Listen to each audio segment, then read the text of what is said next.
important. It may have still served some functions, but insofar as elected leaders did not need either the pomp or the majesty or the terror associated with the persona of the king or the monarchy, but relied instead on political parties, patronage, all the good things that keep votes flowing into democracy, you simply have less role for the death penalty. It becomes a kind of executions become a kind of political liability. And as Garland points out, the death penalty in some ways serves its best political function today as a subject of conversation, things we can talk about, campaign about, argue about.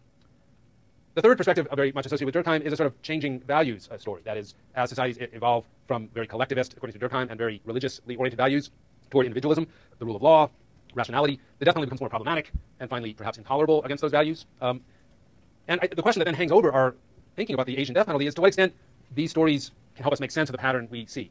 The pattern first that Asia is much more retentionist than Europe and the Americas, but then, as we'll get to in a moment, the degrees of change that we can observe there. And this has real implications for the future of the death penalty, right? So we think that the story is one about economic development, then we ought to expect countries like China, which are right on the cusp of moving from sort of developing to developed world, although those terms may need to be updated in the post-Great Recession world for sure. Then we might expect China, which is obviously more attentive than it's ever been in recent history to worker demands and citizen demands, to view the death penalty as more problematic, possibly, or less important to its politics. Political liberalism is arguably spreading in Asia as well, and while China may not be certainly an early adopter of that approach, we see democratization and political liberalization in South Korea, Taiwan, and indeed today in Burma, which is an interesting example of a country that Zimring and Johnson did not study. And finally, when it comes to changing values, I think we have to raise the question as to whether the basic idea that there's some distinctive set of Asian versus European values can hold water. I think many people assume that there is some truth to that. Many national leaders in Asia point to that as the reason for the retention of the death penalty. Are people, essentially would not accept a death penalty-less justice system. But to the extent that that's true, sometime in the past, certainly globalization, the rise of the international human rights movement, which is growing in Asia perhaps faster than any other part of the world today, is a sign that those values are in conflict and moving in the direction that might predict abolition down the line.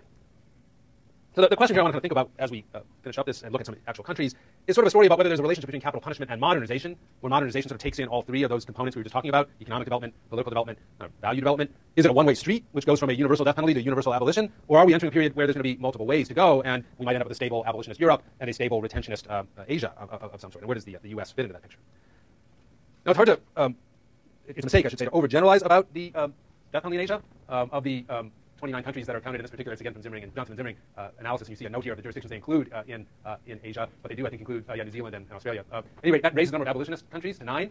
You've got 6 more that are de facto abolitionists that haven't practiced the death penalty in some time, even though it remains on the books, and that adds up to 15, which is slightly more than the 14 countries that retain the death penalty. So in this analysis, you might think that the retention is now a minority perspective. Now, of course, that included Australia and New Zealand, which I would take out of there, would reduce that already to a slight majority in favor of retention. But the real point is when you consider the scale of these countries, right? I mean, if we're counting heads, then China and Hong Kong are each countries in this game, but there's obviously a big difference between them. Hong Kong has even does it have 1 million people. China has 4 billion, something like that. So population-wise, if I were to put population scale here, what we would see is that the death penalty. Let's put it this way: the vast majority of people who live in Asia are subject to a national death penalty, because 4/5 of them live in China and India together, right? And both of those countries retain the death penalty. But that's why this table is so important. And again, I'm relying on Johnson and Zimring here. Although lots of countries in Asia, including some of the big ones, retain the death penalty, they really vary in how frequently they use it. So, and to get some comparison with America, Texas has an execution rate per million of about 1.1, which makes it essentially an Asian, the second highest category of Asian countries using the death penalty, what Johnson and Zimring call the death penalty as exceptional. It happens more than just once in a great while, but it's not the common response to the kind of crimes that people are being punished for. Texas is right in the midst there, with considerably more than Vietnam, a higher rate of execution than either Vietnam or Taiwan. And there's Oklahoma too, which is even higher. So that's our sort of death belt, or death area in the U.S. China and Singapore are just in a class by themselves, and again, the China estimates are complete guesstimates, but both of these countries use the death penalty quite aggressively, use it as a regular means of criminal justice, not just as a symbolic gesture. So what we can see is that within that sea of red that we call detention, we've got countries that are all practical purposes have abolished the death penalty. India is a good example, and it would be fascinating. Somebody ought to write a paper on the only surviving Mumbai terrorist who's been sentenced to death in India and what's sort of happening with that case. If he's executed, he'll be one of the first people to be executed in quite a while in India. And so the future of the death penalty in that vast country is a very uncertain one, and it certainly looks like it's heading down. There's many other countries that we'll see, and we'll talk a little bit about South Korea in a minute, that are heading in that direction and have even announced that they see formal abolition as coming up. There's also considerable variation in public support in these countries for capital punishment. And to some extent, this tracks the pattern of executions, with China having 99%, is that possible? 99% support for capital punishment, whereas the low in this series would be in South Korea at 66%, Taiwan at 80%, Hong Kong at 68%. Notice that even the countries that have abolished, like Hong Kong, and the countries that have made major strides toward abolition, like South Korea, you get a majority of the public still supporting the death penalty. And that's, of course, very consistent with the European story. So one thing that really hangs over the whole question of the Asian death penalty is a kind of Durkheimian question about whether the kind of conscience collectif, or collective conscience, or consciousness, as Durkheim called it, that is supposedly the kind of shared, deeply held moral values that anchor our sense of right and wrong for purposes of criminal justice and how to apply it, are somehow fundamentally different in Asia than in say, Europe and the United States. And here we're on very fraught post-colonial grounds. I'm old enough to remember when, during the Vietnam War, it was frequently said that, in response to questions about how heavily we were bombing Vietnam, that the Vietnamese placed a different value on death than Americans did, and so it wasn't the same to them when we carpet bombed large parts of the country. Obviously, those are very ethnocentric perspectives, and I don't think we should lightly assume them by any means. Some of the claim for a distinctive Asian value system anchors in this person, Confucius, born in 551 BCE. I can't tell you very much about Confucius, regrettably, because my education is very incomplete in Asian philosophy, history, and political theory. But certainly on a level of popular and, if you will, myth-making national history, there is a kind of story that there's a kind of Confucian worldview associated or deeply held in Asia. It's one that puts a huge premium on authority, that's very collectivist and sort of anti-individual. And I just put it to you that that's a very contestable issue, it seems to me. I would not want to bet on that holding up as we begin to look in more detailed ways. But on the other hand, surely it makes some difference, right? That whether or not we want to blame it all on Confucius, and I think it's hard to blame too much on somebody who's in 551 BCE. I mean, they can't help but have caused everything that happened since, because it's so long ago. But I wouldn't focus so much there as what happens. Is there an Enlightenment period in Asia? Right? So European philosophy has no problem with the death penalty. For most of the first 2,000 years after Christ. It's only really with Beccaria and a few other people in the 18th century that this idea that the death penalty may be somehow inhuman and degrading and inappropriate in terms of our respect for individuals sort of comes to life and begins to develop a following. And it takes a very long time for it to really take off. So I don't think the question is so much Confucius versus Christ as it is whether in Asia we can find evidence of a similar turn in philosophical thinking away from essentially the discovery of the individual and individual rights as an important pillar of the social order. There is a case to be made, although I, again, would be suspicious of it, that there is a real difference here in Europe and Asia, and that is less something that's absent in Asia than something that just happens to be present in Europe and could easily have not happened, which is the association of these Enlightenment philosophers with the rising success of the middle classes, capitalism. They essentially become associated with the winning political economic development pattern in a way that may not be replicated in Asia. But again, some of you who are much more learned than I in specific Asian country histories may want to look into this. I mean, can we find in the history of China or India or any of these countries important philosophical figures who begin to make a case against the death penalty? Japan went through a fascinating period of near abolition in the 16th century, something I know very little about. But so the pattern that we see today is not necessarily the pattern that has always been there. Certainly, blaming Confucius cannot possibly account for the differences I will begin to point out in a moment between Asian countries today. So to the extent that there is a Confucian culture that's highly anchored in, say, rural China, it would be hard to distinguish the people who have come to dominate Taiwan from the people who dominate the People's Republic of China. They basically come from similar backgrounds. So why is Taiwan flirting with abolition, and whereas the People's Republic seems a very long way so far from that? Finally, as I said, there's no part of the world today in which it seems to me support for individual rights, dignity, human rights, liberty is growing more rapidly and with more force than in Asia today. So to kind of recap this part of the lecture, I want to say that we can see both consistent and inconsistent themes between the Asian experience and the European/American. Although not as greatly as in America and Europe, there is some decline of the death penalty. That is, prison is a common punishment and maybe the most common punishment in all of these countries. This is not sort of like 18th century England. There is considerable political dissent about capital punishment, even in China and even more so in other countries in Asia. There is growing democratization that aligns itself with abolition to some extent. Reform, I should say elites are highly aligned, tend to be more aligned in favor of abolition as they were in the United States until Furman sort of created a new burst of populist enthusiasm for the death penalty. And finally, human rights, which were, as we saw, for a long time didn't make the death penalty sort of public enemy number one, now does, right? To the extent that you're plugged into human rights discourse, that you've got a Human Rights Watch office in your capital city, that you've got Amnesty there, that you've got those figures interacting with your legal elites, then the death penalty is on the agenda. They're pushing those values. At the same time, clearly there's a variation, considerable variations. There's a large number of crimes that continue to be punished by death. For instance, Taiwan has over 50 and Vietnam 44. There does not, at least, seem to be throughout the region a pattern of sort of diminishing or gradualism. The death penalty seems to just continue, although, again, it's hard to get precise figures. Politically, Asia remains still quite different, and that may be, I think, perhaps the most important anchor of difference on the death penalty. Interestingly, compared to, say, Latin America or some countries in Africa that have abolished the death penalty, the relative absence of colonialism in Asia, I say relative because obviously whole parts of Asia were colonized by Europeans, but other parts were not. China, although it was subject to a lot of European heavy-handedness, was never completely colonized. Japan successfully resisted colonization. Korea was colonized by Japan, so it didn't have a European colonizer. Means that you do not have the kind of a history of relating to the death penalty through colonialism that you have in some parts of the world. So for South Africa, getting rid of the death penalty was part of getting rid of apartheid. Ironically, in other parts of the world, like the Caribbean, retaining the death penalty has been a way of telling the British to go take a walk and asserting a national identity. The point being that whatever happens to the death penalty in Asia is basically an Asian story, although it may be now being influenced by the growing human rights discourse. It's not a kind of reaction to colonization and post-coloniality. Single-party rule, which is often associated with the death penalty, remains very much the pattern in Asia. Obviously, in the People's Republic, the Communist Party exemplifies single-party rule. But between 1948, which was the end of the American occupation of Japan, and 2009, only one political party governed Japan for that entire period of time, the Liberal Democratic Party. And they've now been replaced by the Democratic Party of Japan.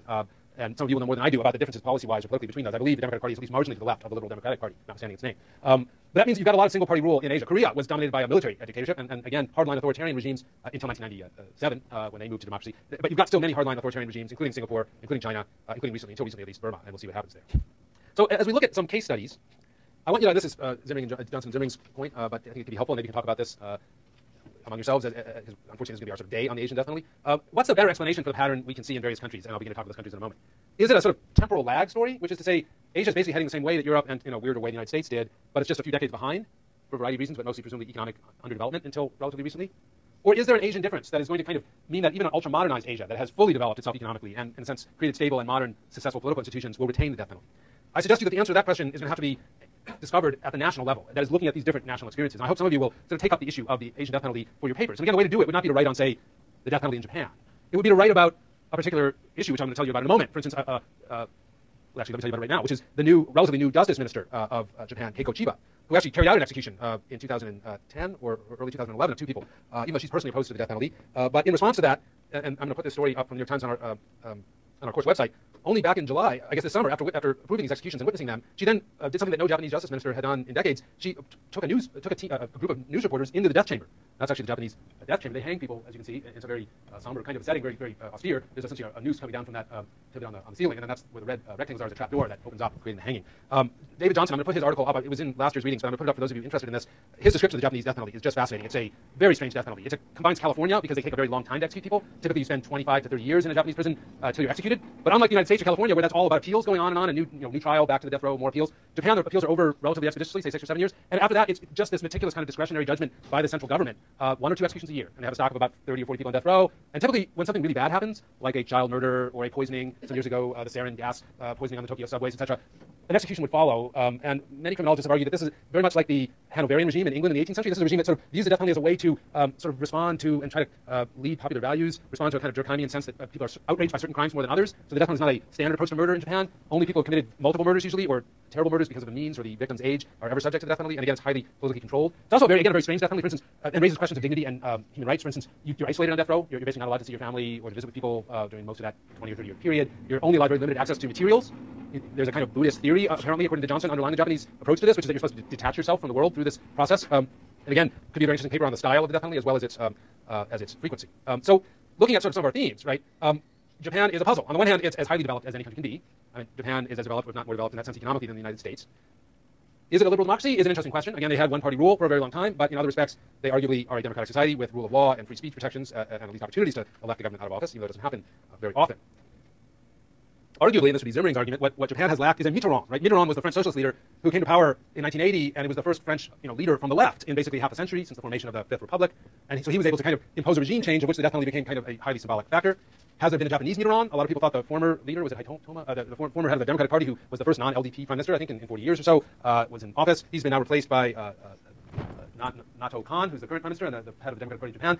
But the death penalty is still going on. He's appointed a justice minister, as did the previous leader from the Democratic Party that was anti-death penalty, but which carried out executions. Interestingly, she says that, in this quote from the New York Times, Ms. Chiba approved and witnessed the hangings. Afterwards, she said she still opposed capital punishment and ordered that journalists be given a tour of the facilities. She also promised to create a panel of experts to discuss the death penalty, including whether it should be stopped. The panel meets next month. So what you can see here is some of the ways that you might imagine a politician would try to prepare the grounds for abolition in a very conservative and cautious way. And again, this would be a great paper topic, this particular justice minister, this particular event.